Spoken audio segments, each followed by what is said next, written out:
C'est autour de cette table à Astana que la coopération entre Moscou et Téhéran s'est consolidée ces derniers mois. Les deux puissances et la Turquie ont volé la vedette aux États-Unis et pris l'avantage sur les négociations de paix en Syrie, alors que les Nations Unies piétinent. Les deux alliés de Bachar el-Assad s'affichent très clairement dans les rues d'Alep, tombées grâce à leur soutien militaire. Ici, les bombes russes ont largement aidé à la reconquête de la ville et la présence iranienne est bien visible.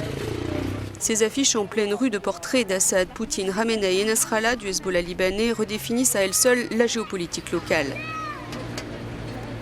En laissant Moscou utiliser une de ses bases militaires pour lancer ses jets sur la Syrie, Téhéran s'était rapidement positionné.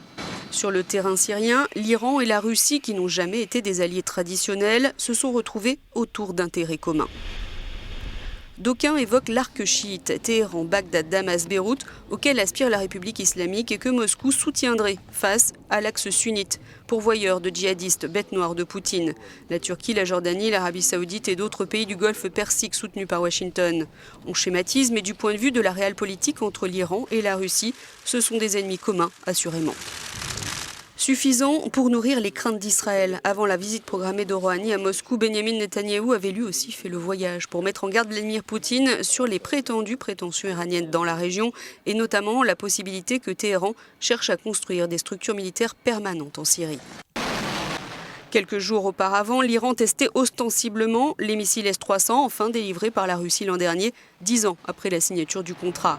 Une livraison qu'Israël avait tenté de bloquer, craignant qu'ils n'atterrissent entre les mains du Hezbollah. Mais n'en déplaise à Tel Aviv, outre des intérêts stratégiques et conjoncturels, Moscou et Téhéran ont aussi des intérêts économiques communs.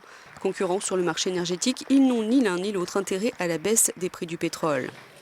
Reste que si la guerre en Syrie et des liens économiques permettent un rapprochement de Moscou et Téhéran, la vision géostratégique de Poutine est plus large. Elle inclut Ankara et Washington dans l'équation et Téhéran reste sur ses gardes. C'est sans doute pour cela que c'est la 9e fois en 4 ans que Rouhani rencontre le chef du Kremlin.